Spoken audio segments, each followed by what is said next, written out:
ನಮಸ್ತೆ ಎಲ್ರಿಗೂ, welcome back to my YouTube channel. ಏನಪ್ಪ ಮಾಡ್ತಿದ್ದಾಳೆ ಅಂದ್ಕೊಂಡ್ರಾ? ಹೌದು, ಮಜ್ಜಿಗೆ ಹುಳಿ. ಇದು ನನಗೆ ಫೇವ್ರೆಟ್ ಊಟ. ನಮ್ಮ ಆಫೀಸಲ್ಲಿ ಫ್ರೀಯಾಗಿ ಊಟ ಕೊಡ್ತಾಯಿದ್ರು. ಅದರಲ್ಲಿ ಇದು ಒಂದು ಮಜ್ಜಿಗೆ ಹುಳಿನೂ ಇರ್ತಾಯಿತ್ತು. ಯೂಶ್ವಲಾಗಿ ಒಂದು ವೀಕಲ್ಲಿ ಒಂದು ಡೇ ಸಿಗ್ತಾಯಿತ್ತು ನಮಗೆ. ಸೊ ಹಾಗಾಗಿ ಇದು ನನ್ನ ಫೇವ್ರೆಟ್ ಕುಂಬಳಕಾಯಿ ಮಜ್ಜಿಗೆ ಹುಳಿ. ಸೊ ಹೇಗೆ ಮಾಡೋದು ಅಂತ ನೋಡ್ಕೊಂಬರೋಣ ಬನ್ನಿ. ಇದಕ್ಕೆ ಸಣ್ಣದಾಗಿ ಕಟ್ ಮಾಡ್ಕೊಂಡಿರೋ ಕುಂಬಳಕಾಯಿ ತೊಗೋಬೇಕು. ಇದನ್ನು ಚೆನ್ನಾಗಿ ವಾಶ್ ಮಾಡಿಕೊಂಡು ಮೊದಲು ಇದನ್ನು ಬೇಯಕ್ಕೆ ಇಟ್ಕೊಂಡ್ಬಿಡೋಣ. ಸೊ ಇದು ಈಸಿಯಾಗಿ ಬೆಂದರೆ ನಮಗೆ ಮಜ್ಜಿಗೆ ಹುಳಿಗೆ ಹಾಕೋದಕ್ಕೆ ಈಸಿ ಆಗುತ್ತೆ. ಫಸ್ಟೇ ಇದನ್ನೊಂದು ಈ ಕೆಲಸನ ಮುಗಿಸ್ಕೊಂಬಿಡ್ಬೇಕು. ಫಸ್ಟು ಸಣ್ಣದಾಗಿ ಕಟ್ ಮಾಡಿಕೊಂಡು ಇದನ್ನು ಬೇಯಕ್ಕೆ ಇಟ್ಕೊಂಡ್ರೆ ಈಸಿ ಆಗುತ್ತೆ. ಸೊ ಸಾಫ್ಟಾಗಿ ಚೆನ್ನಾಗಿ ಬೇಯಬೇಕಿದು.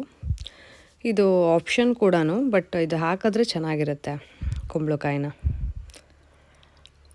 ಬೇಯಿಸ್ಕೊಂಡಾದಮೇಲೆ ನೆಕ್ಸ್ಟ್ ಏನು ಮಾಡಬೇಕಂದ್ರೆ, ಇದನ್ನು ಬೇಯಿಸ್ಕೊಂಡಾದಮೇಲೆ ನೆಕ್ಸ್ಟ್ ಮಾಡಬೇಕಿರೋದು ಮೆಣಸಿಕಾಯಿನ ಹುರ್ಕೋಬೇಕು, ಹಸಿಮೆಣ್ಸಿನ್ಕಾಯಿನ.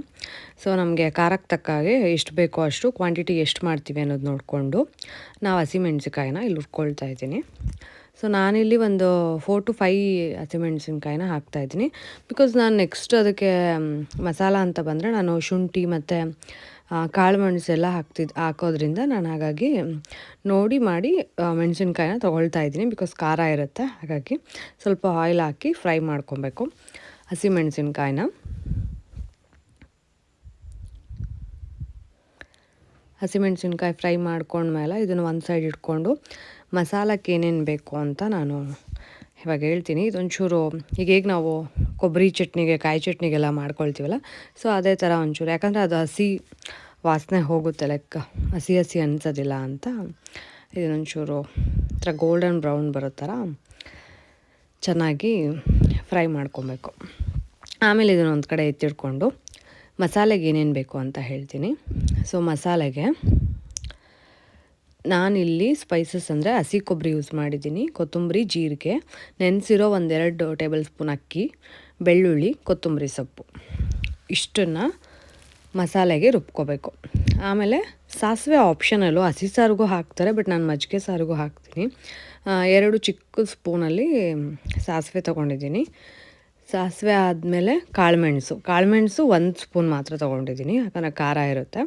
ಹಾಗಾಗಿ ಕಾಳುಮೆಣಸು ಆಯಿತು, ಸಾಸಿವೆ, ಕೊತ್ತಂಬರಿ ಕಾಳು, ಜೀರಿಗೆ, ಇಷ್ಟು ಸ್ಪೈಸಸ್ ಅಂತ ಬರುತ್ತೆ. ಬೆಳ್ಳುಳ್ಳಿ ಅದೇ ಹೇಳಿದ್ನಲ್ಲ, ಅಕ್ಕಿ ತೊಗೋಬೇಕು. ಇಷ್ಟನ್ನು ಒಂದು ಮಿಕ್ಸಿ ಜಾರ್ಗೆ ಹಾಕ್ಕೊಂಡು ಚೆನ್ನಾಗಿ ಒಳ್ಳೆ ಒಂದು ಪೇಸ್ಟ್ ಮಾಡ್ಕೋಬೇಕು. ಹಸಿ ಕೊಬ್ಬರಿ ಎಲ್ಲ ಏನೇನೆಲ್ಲ ಹೇಳಿದ್ನಲ್ಲ ಅದನ್ನೆಲ್ಲ ಒಂದು ಮಿಕ್ಸರ್ ಜಾರ್ಗೆ ಹಾಕಿ ಪೇಸ್ಟ್ ಮಾಡ್ಕೋಬೇಕು. ಪೇಸ್ಟ್ ಆದ ನಂತರ ಆ ಮಸಾಲೆಗೆ ಒಂದು ಚೆನ್ನಾಗಿರೋ ಒಗ್ಗರಣೆ ಕೊಡಬೇಕು. ನೆನೆಸಿರೋ ಅಕ್ಕಿನ ಏನಕ್ಕೆ ಹಾಕ್ಕೊಳ್ತಾರೆ ಅಂತ ಅಂದರೆ, ಸಾರು ಮಂದ ಬರುತ್ತೆ, ಸ್ವಲ್ಪ ತೆಳುಗೆ ಬರೋಲ್ಲ. ಯಾಕಂದರೆ ನಾವಿಲ್ಲಿ ಕರ್ಡ್ ಯೂಸ್ ಮಾಡಲ್ಲ, ಮಜ್ಜಿಗೆ ಯೂಸ್ ಮಾಡೋದ್ರಿಂದ. ಇನ್ ಕೇಸ್ ಮಜ್ಜಿಗೆ ಹುಳಿ ಇದ್ದರೆ ಅದು ಕೂಡ ಅಕ್ಕಿ ಇದರಲ್ಲಿ ಇದಾಗುತ್ತೆ ಅಂತ ಹೇಳ್ತಾರೆ. ಹಾಗಾಗಿ ಅಕ್ಕಿನ ಯೂಸ್ ಮಾಡ್ತೀವಿ ಇಲ್ಲಿ ನಾವು. ಹಾಗೆ ಬೆಳ್ಳುಳ್ಳಿನ ಇಲ್ಲಿ 2 ಬೆಳ್ಳುಳ್ಳಿ ತೊಗೊಂಡಿದ್ದೀನಿ ನಾನು. ಇಷ್ಟು ಮಸಾಲೆ ಹಾಕಿದ ನಂತರ ನಾವು ಒಂದು ಹಾಫ್ ಆನ್ ಅವರ್ ಬ್ಯಾಕ್ ನಾವು ನೆನೆಸಿಟ್ಕೊಂಡ್ರು ಸಾಕು ಅಕ್ಕಿನ. ಹಾಗೆ ನಾನು ಹುರಿದಿಟ್ಕೊಂಡಿರೋ ಮೆಣಸಿಕಾಯಿನ ಈ ಮಸಾಲೆ ಮಿಕ್ಸರ್ ಜಾರ್ಗೆ ನಾನು ಹಾಕ್ಕೊಳ್ತಾ ಇದ್ದೀನಿ. ಸೊ ಇದಾದಮೇಲೆ ಇದನ್ನೊಂದು ಒಳ್ಳೆ ಫೈನ್ ಪೇಸ್ಟ್ ಮಾಡಿಕೊಂಡು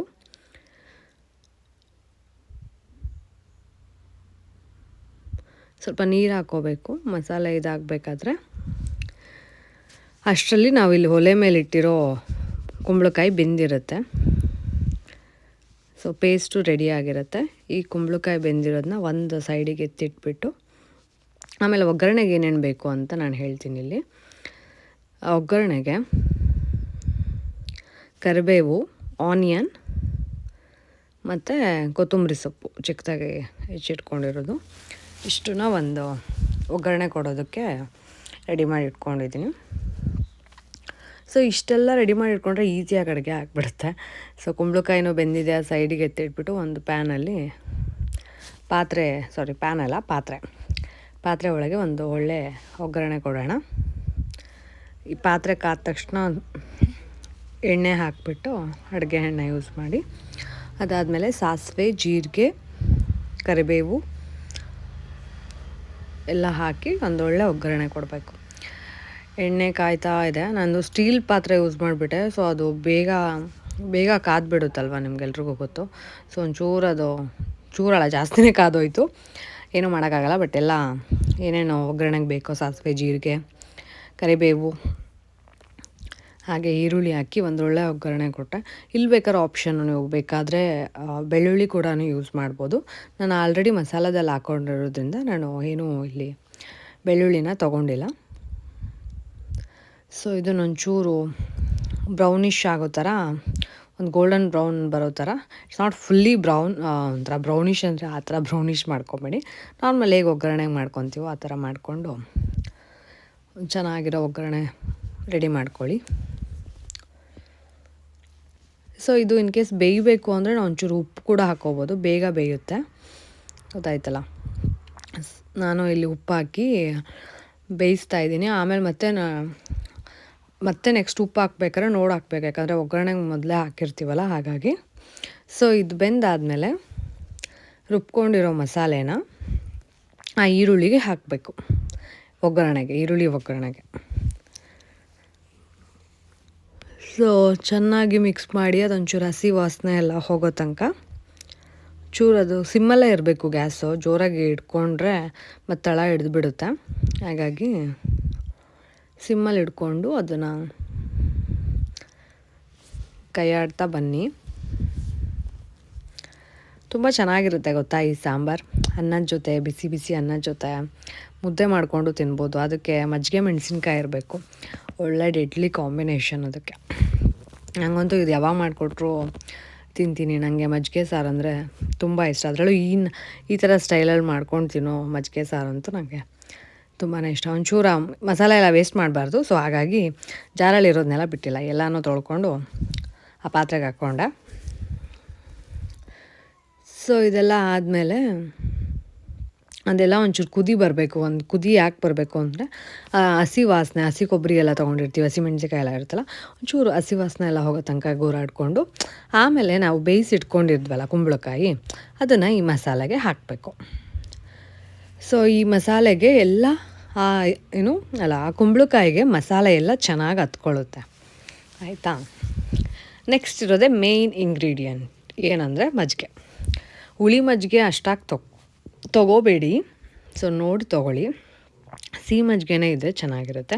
ಹುಳಿ ಇದ್ರೂ ಅಂದರೆ ತುಂಬಾ ಹುಳಿ ಇರಬಾರ್ದು, ತುಂಬಾ ಸಿಹಿ ಇರಬಾರ್ದು, ಒಂದು ಮೀಡಿಯಮ್ ಲೆವೆಲಲ್ಲಿ ಇರಬೇಕು. ಹಾಗೆ ನಾನು ಆವಾಗಲೇ ಉಪ್ಪು ಹಾಕಿದ್ನಲ್ಲ, ಇವಾಗ ಮತ್ತೆ ಒಂಚೂರು ಉಪ್ಪನ್ನ ಆ್ಯಡ್ ಮಾಡ್ತಾಯಿದ್ದೀನಿ.